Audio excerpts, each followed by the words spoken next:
Girls often have unfavorable things to say about their exes, but when they talk like this, particularly, you know to run for the hills.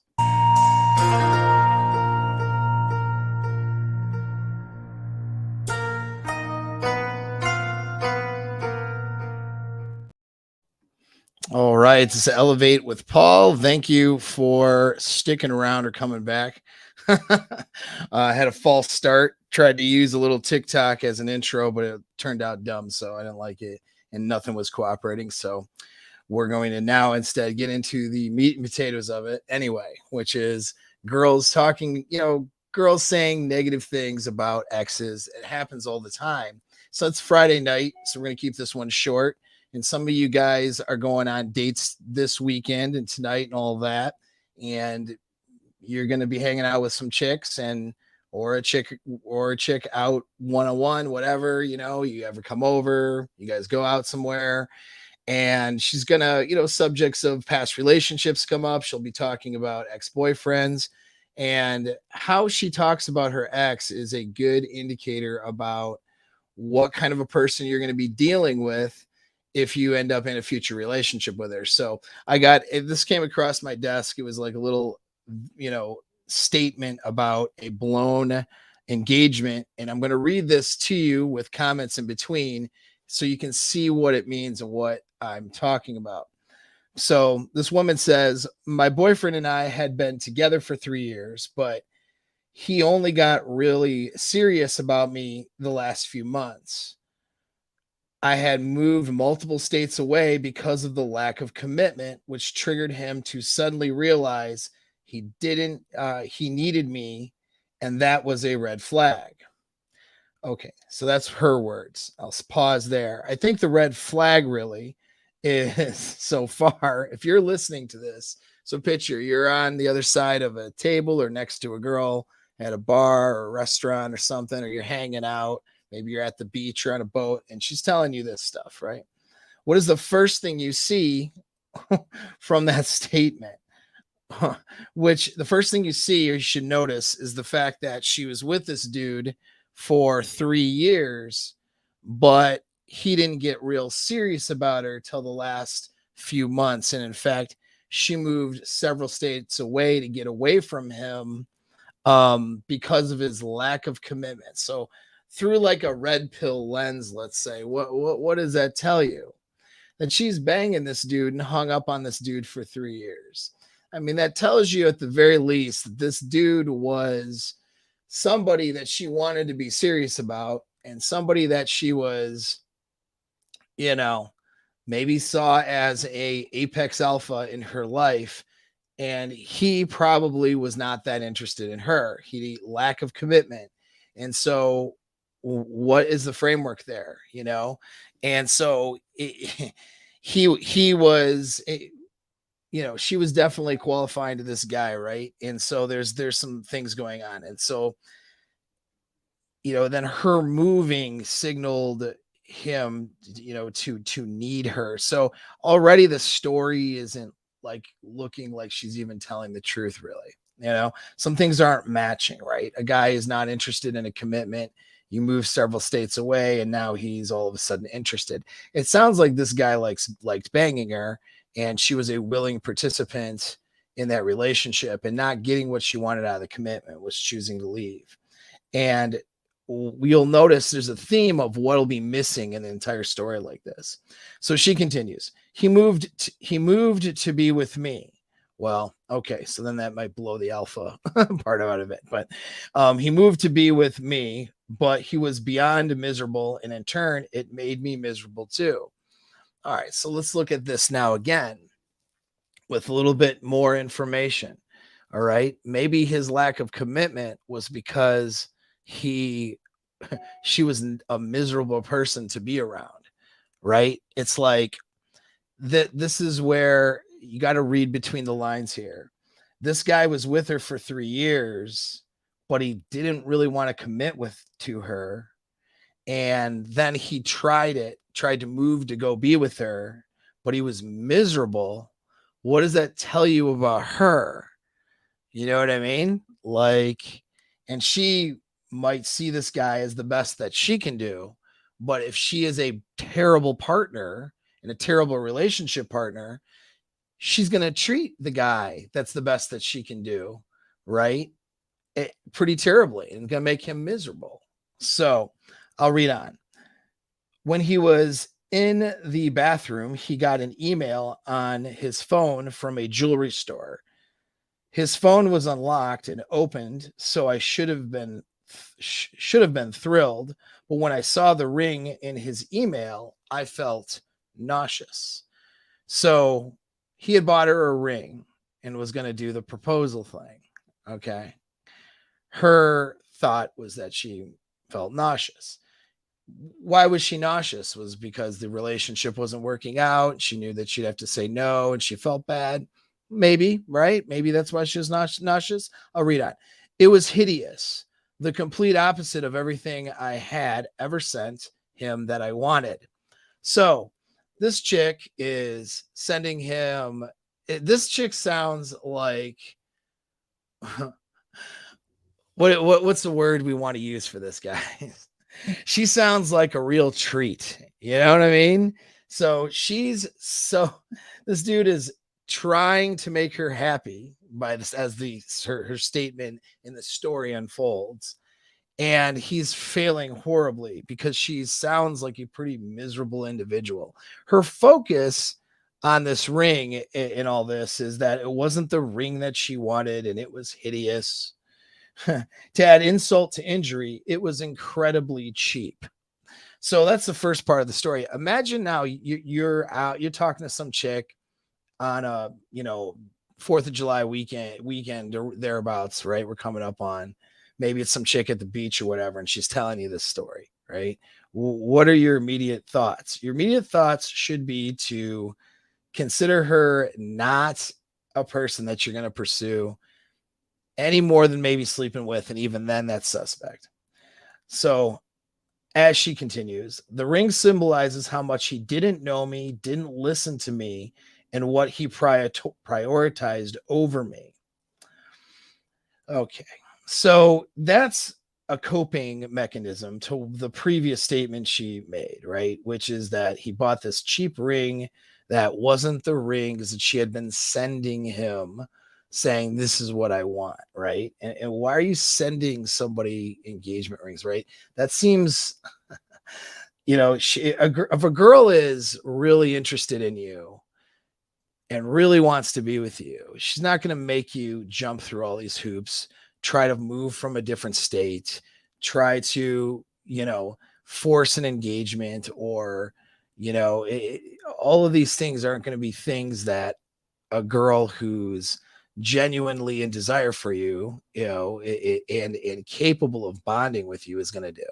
This is somebody who has probably had a lot of practice being a terrible relationship partner, probably railing through a lot of short. So when girls rail through dudes when they're younger and go through their hoe phases and do the things right, this is the kind of shit you end up with when she's in her, early 30s. Okay. It's like, this is the kind of results you get. You get this entitled, very bratty, very crappy behavior. Okay. I'll read on. From that night on, I stayed at girlfriend's place and let him stay at my apartment. My parents had put down money on a house for us that we ended up losing. Okay. Her parents put down money on a house for us. So read into that as you will. One morning when I was staying at their house, he randomly woke me up with a kiss and said he was going home. He'd packed all his stuff into his tiny sedan and drove 20 hours home. I have not cried once over our breakup. So when somebody tells you this story or something like this, and she maybe looks, let's say, halfway decent in her going out clothes or her beach clothes or whatever, and you're just thinking of, trying to hook up and all this stuff, you should probably be a bit more aware and pick up on these little bits of signs here, right? This person who wrote this in for this, like, she thinks that she is a good person. She thinks that this is the right thought process that a person should have when talking about, let's say, an ex-boyfriend, a broken engagement, some of these things. Like, she doesn't see anything wrong here, but you should see a lot of things wrong. Okay. And so, I mean, I don't know what this person looks like. There's no photo. She's probably very mid. But who knows, you know, but she's definitely very entitled. Parents are still taking care of her. She's old enough to do engagements and marriages and stuff. And parents are buying, you know, putting money down for a house, right? Like, so she's still under her parents' thumb. Okay. She's just a very entitled person. And what you'll notice, the main theme in her whole little story is that there is no accountability on her part. You know, if this guy was such a terrible guy for 3 years who was commitment phobic, then why didn't she leave? All right. Where's their accountability with that? What's the reason he was commitment phobic? What she's not saying is that she's probably hard to deal with. Right. And so she leaves. And now this is another sign for things you shouldn't do. Never go chase after a chick and go try to move in where she's at. She leaves and goes to another state. Don't go into that state to go be with her. All right. That's already the wrong answer. That almost always ends where she ends up leaving and now you're in another state, or she ends up hooking up with somebody else. You know what I mean? That always ends horribly. So you don't want to do that. Right. And so, like, when you look at this whole thing, it's like she's pushing this guy into a commitment, and he doesn't want to be committed to her. You know, he might be the best dude she can do, which is why she's pushing this commitment, right? The best she can do now at, let's say, 32. Okay. But maybe he's not the guy that she's apex attracted to, given her maybe her history, right? Why do I think there would be a problem with her history? Well, because of how entitled she is and because of not having any care for this other person, it's a demonstration of not having any real bonding abilities, you know? So, like, she's either very unattractive and super entitled, which means maybe her notch count will be very low. But if she's about mid-level of attractiveness, she treated people and herself like dirt throughout her life. And now she's met a guy that she thought was, you know, relationship material, tried to push her way into that guy's life and push the commitment. That guy, of course, was not, you know, following really a good prescription for success either. I mean, he obviously was sticking around with somebody that he should have left a long time ago. And this is what the end result is. But the problem isn't that, you know, she made a mistake. And in the comment here in the chat, a chick like that makes it someone else's fault, but has zero accountability for anything. That is that. You just nailed it on the head. Slim says, I'll repeat it. A chick like that makes it someone else's fault, but has zero accountability for anything. And that's what it is. If you get into a relationship with somebody like this, you will be the next story for the next guy. No matter what happens in that relationship, no matter what mistakes you make, and no matter what things you do right, and no matter what she does that makes her wrong and makes her a terrible person, she will tell the story and she will firmly believe that it's this terrible situation and it's all the other person's fault. And in the relationship, or even in the dating, even in a sexual encounter with this person, she is going to blame shift. She's going to try to, like, decide what she wants out of the deal and then push that on you. she's just not going to be a good person to be around. She's not going to be fun. All right. She's probably, I mean, there's so many things wrong here and so many signals here that it's maybe a bad choice, even just to go to bed with this girl. You know, when you hear that level of lack of accountability and that level of contempt for another person, again, keep in mind, this is a person that she stuck around with for 3 years.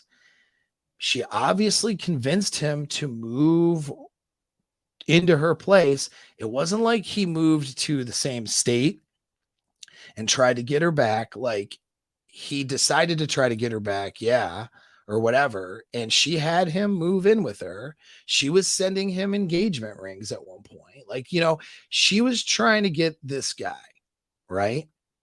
And this is how she treats him. This is how she talks about him. He left with his dignity at the very least. To his credit, he just grabbed his things, gave her a kiss, and said, I'm going to leave now, and left and took his shit. And I hope this guy has a better life. I know he does. He has to.